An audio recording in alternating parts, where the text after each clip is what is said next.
आकिब भाई, पाकिस्तान क्रिकेट के अंदर एक बॉलर्स में मिस्ट्री स्पिनर, सीक्रेट वेपन, आप नहीं समझते दौर जदीद में अब वीडियो एनालिस्ट आके ये टर्म्स जो है बड़ी खत्म सी हो गई हैं और बड़ी जल्दी एक्सपोज हो जाती हैं? देखिए, आपने देखना ये होता है कि आपके पास जो बेस्ट ऑप्शंस हैं स्पिनर्स की वनडे के अंदर, उसमें आपने उन्हीं को खिलाना है। एट टाइम, जैसे आज आप बात कर रहे होंगे जिस तरह उन्होंने वो स्वीप और रिवर्स स्वीप खेली है, तो इसका ये मतलब नहीं होता कि अगर आप देखें तो अबरार की परफॉर्मेंस वाइट बॉल में बड़ी ज़बरदस्त आ रही है। एट टाइम कोई कंडीशंस ऐसी आती हैं जिसमें कुछ प्लेयर्स उनको मैनेज अच्छा कर जाते हैं। ऐसा नहीं है कि अब हर बंदा ही उसको इस तरह से मैनेज करेगा। आपने देखना ही होता है कि आपकी एक्यूरेसी अच्छी है, आपकी जो लेग स्पिन है या जो वैरायटी है वो ठीक हो रही है, तो एट टाइम्स आपकी वो चीज़ें कोई अगला बंदा अच्छा मैनेज कर दे। इसका मतलब ये नहीं होता कि सारे मैचेस में फिर सारे प्लेयर ऐसे ही खेलेंगे। यहाँ बाहर से बड़ी बातें भी हो रही है कि प्रॉब्लम हम एक अगर फुल टाइम ओपनर टीम के साथ होता तो शायद बेहतर कॉम्बिनेशन के साथ हम जाते हैं, तो चैंपियंस ट्रॉफी सर पे अब तब्दीली हो नहीं सकती। बट आपको क्या ये महसूस हो रहा है कि अगर एक और बैटिंग में ऑप्शन मौजूद होता टॉप ऑर्डर का तो चीज़ें बेहतर हो सकती थी, हमारे पास ऑप्शन बेहतर हो सकता था? देखिए, उसमें अगर आप देखें जितने भी मैचेस हुए हैं, तो जो ओपन का मतलब क्या होता है कि आपके जो फर्स्ट 5, 6, 7 ओवर्स हैं उसमें एक आपको सॉलिड स्टार्ट मिल जाए। हमारी सोच यही थी कि जिस तरह से बाबर ने जो 3 वनडे हुए साउथ अफ्रीका में, अनफॉर्चुनेटली उसको पहले ओवर में ही तीनों में जाना पड़ा। फिर उसके बाद टेस्ट में साइम की इंजरी होगी, उसने टेस्ट में ओपन की। तो अगर आप देखें तो इन पिचेस के ऊपर जो चैलेंज है वो टॉप ऑर्डर पे नहीं है, क्योंकि ऐसी पिचेस पे ना कोई सीम है, ना कुछ इस तरह से कोई मूवमेंट है, ना बाउंस है। तो हमारे लिए ये था कि आपका जो बेस्ट प्लेयर है अगर वो इन पिचेस के ऊपर ओपन पे आए, 10 ओवर का जो दायरा है उसमें हार्ड बॉल है, अपनी क्रिकेट खेले, तो वो हमें ज़्यादा सूट कर सकता है। और दूसरा ये कि हमने जितने भी अभी जो कॉम्बिनेशन चल रहा था ना, चाहे वो टेस्ट है चाहे वो वनडे है, जो प्लेयर इन फॉर्म थे जिन्होंने परफॉर्म किया उनको अब लेके आए। एक चेंज आप अब देखेंगे कि जो वनडे में आई है, लोग उससे अभी तक समझ रहे हैं बट कई दफ़ा मिस कर देते हैं, वो है आपकी 11 ओवर से लेके 40 ओवर तक। वो जो 4 फील्डर्स बाहर है ना, उससे आपको वनडे में एक्सिलरेशन या कोई बहुत ज़्यादा अजीब सी शॉटें खेलने की ज़रूरत ही नहीं है। अगर आप देखें तो जितने ये प्लेयर्स हैं ना, जो टेस्ट वाले प्लेयर हैं और जो टेक्निकली राइट प्लेयर्स हैं, लाइक इवन विलियमसन है या लैथम, ऐसे ज़्यादा अफेक्टिव हो सकते हैं, क्योंकि आपको 4 फील्डर को सिर्फ आपने यूज़ करना है जो दायरे से बाहर है। सो आई थिंक कि हमारी जो, मैं अभी भी बिलीव करता हूँ कि जिस तरह बाबर खेल रहा है, ऐसी पिचेस के ऊपर ऐसे प्लेयर को ऐसी विकेटों पे ओपन ही करनी चाहिए और मैक्सिमम यूज़ करना चाहिए हार्ड बॉल का। 10 ओवर्स थोड़ा सा उससे लंबा जाया नहीं जा रहा, और एट टाइम्स ये मुझे तो वही साइन नज़र आ रहे हैं कि इम्पॉर्टेंट गेम में एक इनिंग ड्यू है उसकी, तो वाई नॉट कि वो उस दिन करे जिस दिन पाकिस्तान को सबसे ज़्यादा उसकी ज़रूरत हो। जी नहीं, सवाल आप करें ना।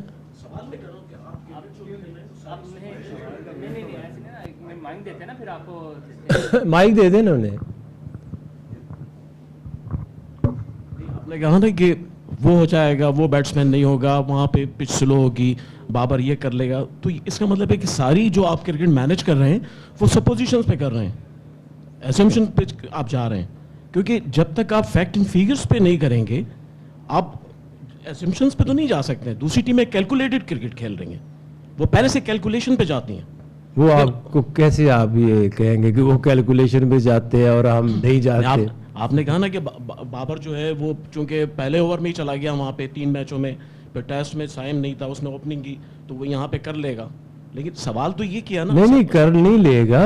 इन कंडीशंस को देखते हुए क्योंकि ओपन के ऊपर वो नंबर 3 खेलता है या ओपन खेलता है, वहाँ पे ओपन पे फ़र्क क्या आता है, टाइम जब आप पाकिस्तान से बाहर खेल रहे हैं वहाँ पे थोड़ा सा बॉल सीम करता है, मूवमेंट ज़्यादा होती है, तो एट टाइम्स अगर आप 5-6 ओवर के बाद जाते हैं या 10 ओवर के बाद जाते हैं तो बॉल आपको थोड़ा सा सीम या स्विंग कम मिलता है। तो ऐसी पिचेस के ऊपर तो आपको ना तो सीम है ना बाउंस है, तो आपको अगर आपका बेस्ट प्लेयर है तो अगर 3 पे खेलता है नॉर्मली, तो अगर ओपन आ जाता है तो it's not a bad idea even. Aqib भाई अस्सलाम वालेकुम। अच्छा, कल सैंटनर ने प्रेस कॉन्फ्रेंस में कहा था कि इन विकेटों पे, क्योंकि परसों तो 350 चेज हुआ है इधर, तो उसने कहा था कि आपको स्पेशलिस्ट, मतलब आपको ऐसे बॉलर्स चाहिए मिडिल ओवर्स में जो विकेटें लेके दे सकें। और जहाँ तक हम न्यूजीलैंड की बात करते हैं, उनके पास वो जो स्पिनर्स हैं, 2 स्पिनर एटलीस्ट, सैंटनर और ब्रेसवेल, वो ऐसे प्लेयर हैं जो डिफरेंस मेक करते हैं, और वो किसी हद तक नहीं बल्कि स्पेशलिस्ट स्पिनर्स ही हैं। तो वो कमी हमें पाकिस्तान में नहीं महसूस होती। हम कह सकते हैं कि Abrar is a specialist spinner, अगर वो परफॉर्म नहीं कर रहा we can let it go, but the point is कि जो खुशदिल और सलमान है, they are not someone who probably can take wickets in the middle overs. तो उस पर अगर बताएं, और हमारे पास क्या एक्चुअली स्पेशलिस्ट स्पिनर्स की कमी है? देखिए, आपने देखना होता है टीम का बैलेंस। अगर आप 2 स्पेशलिस्ट स्पिनर खिलाएंगे तो फिर इसका मतलब है कि आप 2 फास्ट बॉलर से जाएंगे, जो हमारा एक कॉम्बिनेशन बना हुआ है। आपको कम से कम हमें 3 सीमर्स चाहिए जो आपके 2 न्यू बॉल करते हैं, then have like Haris type bowler चाहिए जो मिडिल में आके विकेटें ले। अनफॉर्चुनेटली वो आजकल 2-3 मैचेस से 2 से नहीं खेल रहा, तो आपको गैप नज़र आ रहा है। अगर आप देखें तो हर टीम के पास एक स्पेशलिस्ट स्पिनर है और बाकी जो है ना ऑलराउंडर्स हैं। ब्रेसवेल भी एक ऑलराउंडर है, तो अगर हमारे पास अगर देखें तो आगा एक ऑलराउंडर है, एक खुशदिल ऑलराउंडर है। आपने जब टीम बनाते हैं तो उसमें 4 स्पेशलिस्ट आप बॉलर डालते हैं और बाकी आपके ऑलराउंडर्स होते हैं, और 3 तो पाकिस्तान के पास भी ऑप्शंस हैं। और अगर आप देखें तो एट टाइम आपको लगता है, जैसे आज या पिछले मैच में भी देखें और आज भी देखें, तो खुशदिल ने अच्छी खासी बॉलिंग की है। जो प्रॉब्लम एक वाज़ेह टाइम नज़र आती है कि पाकिस्तान के 3 आउट हो रहे हैं, वो 2-3 ओवर में 3 आउट हो जाते हैं।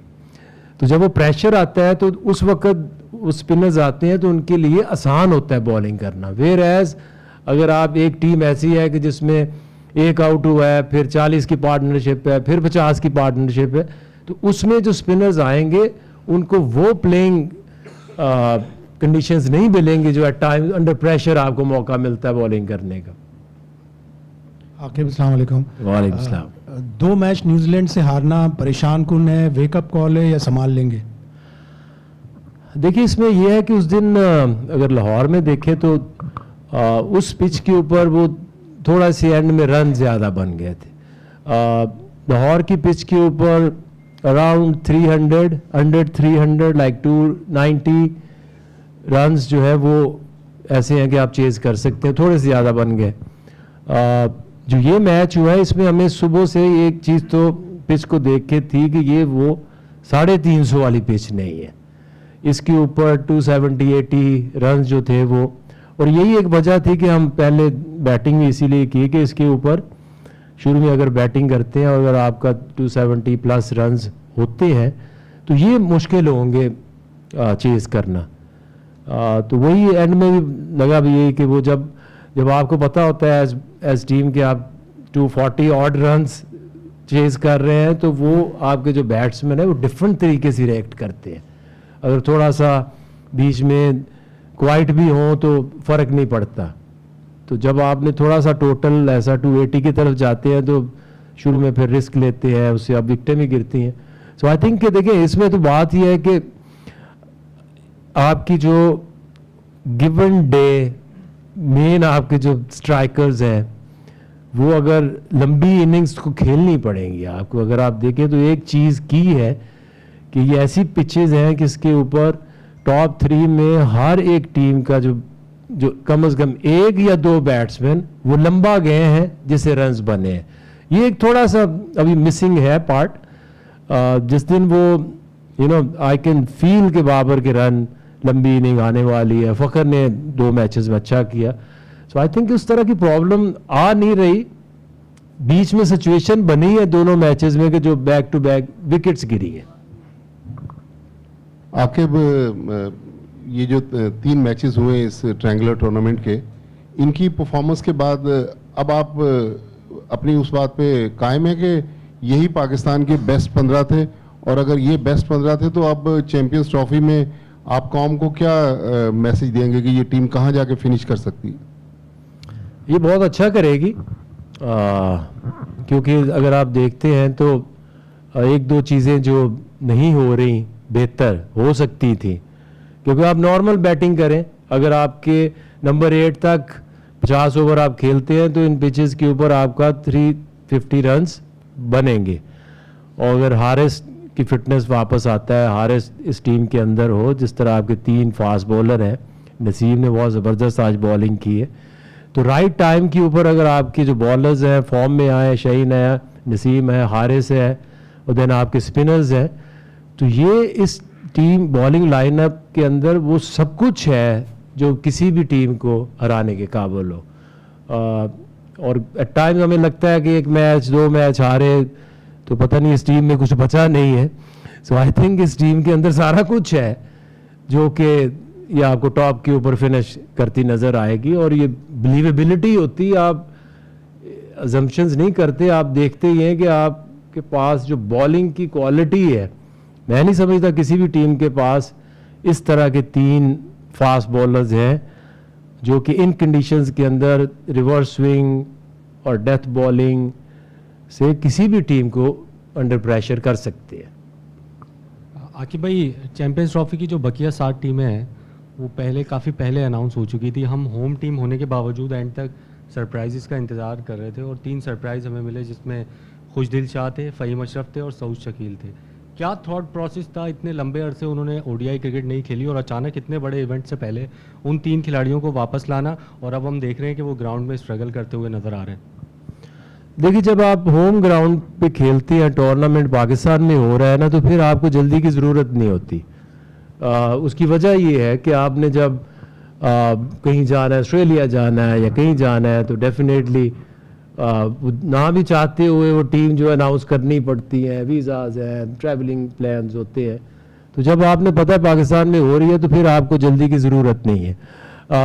देखिए, इसमें नाम बाद में आते हैं, पहले आप ये चीज़ देखते हैं कि आपको एक स्पिन ऑलराउंडर चाहिए, फिर आपको एक सीम ऑलराउंडर चाहिए। ठीक है, ये 2 फ़हीम और खुशदिल तो इस रीज़न से हैं कि एट टाइम्स जो आप टूर्नामेंट में खेलते हैं तो थोड़ी सी वेरिएशन रखनी पड़ती है। जब आप एक स्पेसिफिक सीरीज़ में एक टीम से खेलते हैं तो फिर हो सकता है कि आप एक स्पिन ऑलराउंडर ही रखें या एक फास्ट ही रखें। चूँकि आपके मैच एक न्यूजीलैंड से है, एक इंडिया से है, एक बांग्लादेश से है, तो उनकी टीम को अगर आप देखें तो आपकी जो स्ट्रेंथ है, एट टाइम्स आप सोचेंगे कि इनको स्पिन कम देनी है, किसी को स्पिन ऑलराउंडर देना है, किसी को सीम ऑलराउंडर देना है, तो ये इस तरह से वापस आए। आमिर जमाल को हम टेस्ट में ट्राई कर रहे थे और हम सोच भी रहे थे कि ये इसमें फिट इन हो सकता है, लेकिन जिस तरह से हम चाह रहे थे कि उसकी प्रोग्रेस आगे बढ़े, उस तरह से उसकी बॉलिंग में जो लास्ट ऑस्ट्रेलिया वाली सीरीज़ के बाद वो थोड़ी सी इंजरीज रही, वो उससे अभी कॉन्फिडेंस नहीं उसका वापस आया कि वो 100% फिट है और उस तरह की जो तेज़ बॉलिंग कर सकता है। तो फिर आपको अगर आप ये देखें ना कि आपके पास ऑप्शंस कितनी है, तो उसमें आमिर जमाल था, फिर एक फ़हीम अशरफ है आपके जहन में आता है। अब कई दफ़ा होता है कि आप जो T20 की परफॉर्मेंस है उसको एट टाइम हम वनडे में मिक्स अप कर देते हैं, लेकिन 50 ओवर में आपको थोड़ा एक्सपीरियंस चाहिए होता है और आपको जो डिमांड्स हैं आपने वो फिल करनी है कि आपको पेस बॉलिंग ऑलराउंडर और स्पिन बॉलिंग ऑलराउंडर दोनों चाहिए थे। आकिब भाई, आपके कप्तान रिजवान का बड़ा फर्म बिलीव है कि या तो विन होता है या तो लर्न होता है। इस ट्राई सीरीज में शायकीन को ऐसा लगता है कि लर्न अब ज़्यादा हो गया और अब आपके पास गलतियों की गुंजाइश इतनी नहीं होगी। 4 दिन में कौन सी ऐसी लर्निंग्स हैं जो इस ट्राई सीरीज से लेकर जाएंगे और उस पर काम करेंगे? अगर टॉप 3 की अगर मैं पूछूं कि ये लर्निंग्स आप इस ट्राई सीरीज से लेंगे और उसको इम्प्रूव करने की कोशिश करेंगे। देखिए, लर्निंग क्या होती है? लर्निंग ये होती है कि आपने चेज करना है, आपने जो है पहले बैटिंग करनी है, डिफेंड करना है। आपने आज फ़हीम को खिला के कॉम्बिनेशन ट्राई किया, पहले मैचेस में फ़हीम की जगह हसनैन खेला, फिर पहले हारिस खेला, तो आपका कॉम्बिनेशन आप टेस्ट करते हैं। और दूसरा ये कि आप क्या पहले हम बैटिंग करें या सेकंड बैटिंग करें, what is the best. Due बढ़ती है तो क्या इफेक्ट आता है, बॉलिंग फर्स्ट में क्या चैलेंजेस आते हैं।